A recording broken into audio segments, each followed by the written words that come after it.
What was the USS Panay Incident? The USS Panay Incident occurred on the 12th of December 1937 on the Yangtze River near Nanjing, at that time the capital of China. It was an attack by the Japanese on the US Navy's river gunboat Panay and 3 Standard Oil Company tankers. At that time, Japan and the United States were not at war, and the boats were part of an American naval operation known as the Yangtze Patrol, which began following the Second Opium War and included ships from the US, Britain's Royal Navy, and the French Navy. The bombing raid resulted in the sinking of the Panay and caused the deaths of 3 Americans plus an Italian, but probably high casualty figures of Chinese passengers on board the 3 river tankers. Public reaction in the US was mixed, with US President Franklin D. Roosevelt threatening various diplomatic and military responses, yet eventually settling for an apology and compensation. In response to the incident, the Japanese claimed they did not see the large US flags painted on the deck and canvases of the gunboat. Later, Tokyo officially apologized and paid an indemnity of $2.2 million. The financial settlement mollified some of the anger from the US, while newspapers reported that the matter was closed. However, camera footage taken during the attack disputed the claims that it was a case of mistaken identity, as the camera footage showed the Japanese aircraft flying so close to the Panay that the faces of the pilots were visible.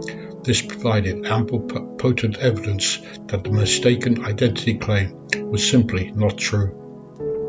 Furthermore, this attack was not an isolated incident. In the Battle of Nanjing, Japanese aircraft and land forces would attack a multitude of other vessels belonging to the Western powers along the Yangtze River, close to the city of Nanjing.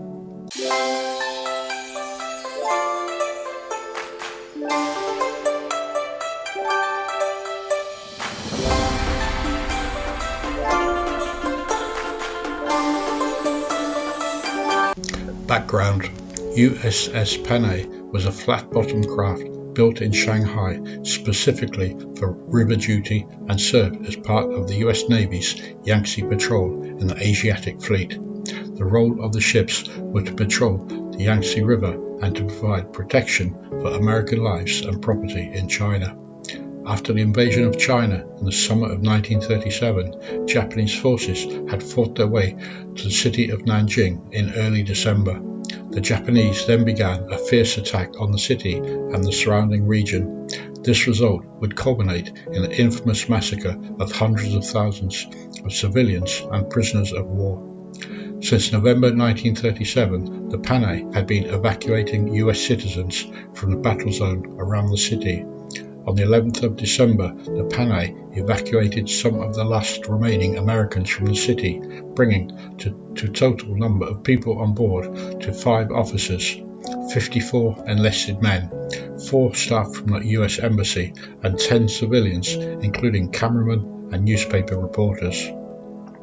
In addition to evacuating US citizens, the Panay was also tasked with escorting 3 Standard Oil tankers, which were carrying around 800 Chinese employees of the company and their families.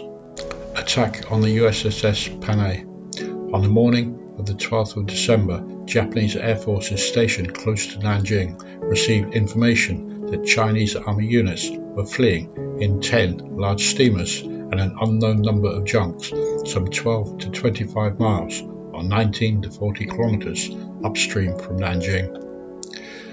Japanese naval aircraft led by Lieutenants Okumiya Masataki and Shigeharu Murata, who would later lead torpedo bombers at Pearl Harbor 4 years later, departed from their base at Changzhou. While at anchor around 28 miles upstream from Nanjing, Panay and its 3 consorts came under attack by the Japanese. The Panay was clearly marked and identified by 2 large American flags. Panay was hit by 2 of the 18 132-pound or 60-kilogram bombs dropped from the 3 Type 96 bombers from high altitude before being struck by 9 by 9 Type 95 fighters at low altitude. The first bomb split the Panay's foremast and disabled its forward gun. Shrapnel from several of the bombs that exploded near the vessel damaged the ship's hull and injured crew members on deck. A .30 caliber machine gun returned fire at the Japanese, but none of the aircraft were hit. At 2 p.m, facing irreparable damage and grievous injuries amongst the crew, Lieutenant Arthur Anders gave the order to abandon ship and evacuated the crew and civilians into 2 motorboats. The vast majority of those evacuated were wounded. The 2 motorboats, as well as other boats in the vicinity, were machine gunned as they transported the wounded ashore, resulting in several of those uninjured to that point sustaining wounds. Lieutenant J.W. Geese, an officer aboard the Panay, stated that the day before the attack they had informed the Japanese of their presence in the area and that the flags flying were clearly visible. Colin MacDonald, a correspondent with the British newspaper The Times, who was also on board the Panay, saw a Japanese army boat machine gunning the Panay as it was sinking, with the US flag still clearly visible at that time.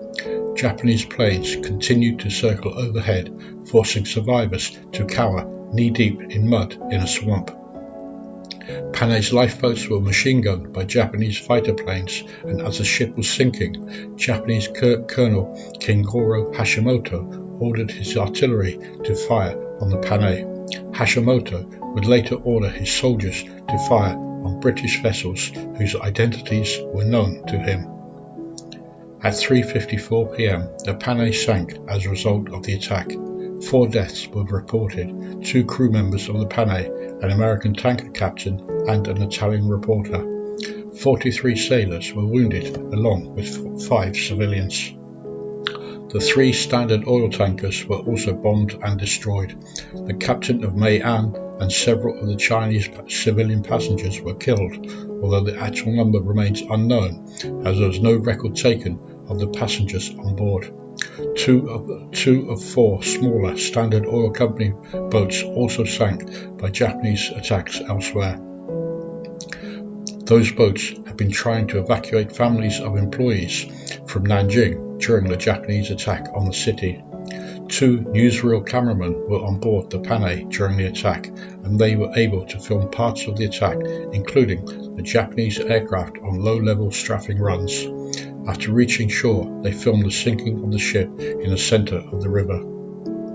The survivors of the attack then had to wade through mud up to knee height to a nearby village while carrying those too badly wounded to talk. The survivors coped in near-freezing conditions while wearing inadequate clothing along with no food. It took 3 days to move all the wounded to the safety of several British and American ships. The survivors were later taken aboard the American vessel Oahu and the British gunboats HMS Ladybird and Bee. Ladybird had been fired upon earlier that day by a Japanese shore battery.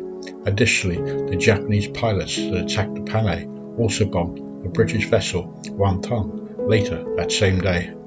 Diplomacy resulting from the incident. In the aftermath of the sinking of the Panay, the US ambassador to Japan, Joseph C. Grew, with over 30 years of experience in diplomatic service, mentioned the incident of the USS Maine. The sinking in Havana Harbor in 1898 sent the US into the Spanish-American War. Ambassador Grew hoped that the sinking of the Panay would not be a catalyst for severing diplomatic ties with Japan or even war. The Japanese government accepted full responsibility for the sinking. However, they continued to maintain that the attack had been unintentional. The Chief of Staff of Japanese naval forces in northern China, Vice Admiral Rokozo Sugiyama, was given the task of making that formal apology. This reached Washington, D.C. on Christmas Eve. Though the Japanese officials maintained that their pilots didn't see any American flags on Panay, a U.S. Naval Court of Inquiry determined that several U.S. flags were clearly visible on the vessel during the attack. At a meeting conducted at the American Embassy in Tokyo on the 23rd of December, Japanese officials claimed that one Navy airplane had attacked a boat by machine gun for a short period of time, and that Japanese Army motorboats or launches had been attacking Chinese steamers escaping upstream on the opposite bank. However, the Japanese Navy insisted that the attack had been unintentional. Ultimately, the Japanese government paid an indemnity of $2,214,007.36, approximately $49,460,000 US at 2024 equivalent rates, to the US on the 22nd of April 1938, thus settling the Panay Incident and bringing it to a close. Medals and awards. Service members aboard the Panay were awarded the Navy Expeditionary Medal and the China Service Medal. Fireman First Class John L. Hodge and Lieutenant Clark G. Grazier were presented with the Navy Cross for their gallant action during the incident. The Navy Cross was also awarded to two officers of the British Navy, Vice Admiral Lewis Eyre Crabb and Lieutenant Commander Harry Barlow, for their assistance in recovering the survivors from the USS Panay. Responsibility for the attack. Despite the official theory from the Japanese, modern historians strongly believe the attack was intentional. Newsreel footage captured by the cameraman on board the Panay clearly showed Japanese aircraft passing so close to the ship that the pilots' faces were visible. This was evidence alone that goes against the claims by the Japanese that it was a case of mistaken identity. Further evidence of a cover-up included by the US government when the US President Roosevelt requested Universal Pictures edit the sequence out of its newsreels to avoid a political crisis. Navy cryptographers had allegedly intercepted and decrypted traffic relating to the attack, which clearly indicated that they were under orders during the attack and that it had not been a case of mistaken identity. This information was not released at the time because it would have revealed that the US had broken Japanese naval codes. Further reports stated the chaos in Nanjing at that time had created an opportunity for renegade factions within the Japanese military who wanted to force the US into a state of active conflict so the Japanese could once and for all drive the US out of China. Conclusion. The Panay was not the only Western vessel attacked on the Yangtze River during the Battle of Nanjing. Japanese pilots responsible for the Panay attack also bombed the British ship Wanton that same afternoon. Colonel Kengoro Hashimoto, who allegedly founded a right-wing secret society in Japan, had targeted the Panay as it sank. He also deliberately shelled the British vessels Scarab and HMS Cricket earlier that day. When informed that those ships had clearly flown the British flag, Hashimoto responded that he does not recognize any flag but his own.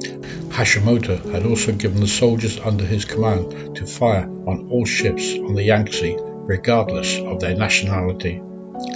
That brings us to the end of this video highlighting an incident during the conflict between China and Japan that could easily have escalated into a broader conflict because of the actions of a few individuals willing to go beyond the rules of engagement set in place at that time.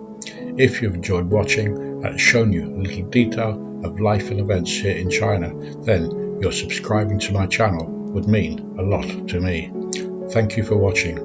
Make sure you click on the link to the next video, and until the next time, goodbye for now.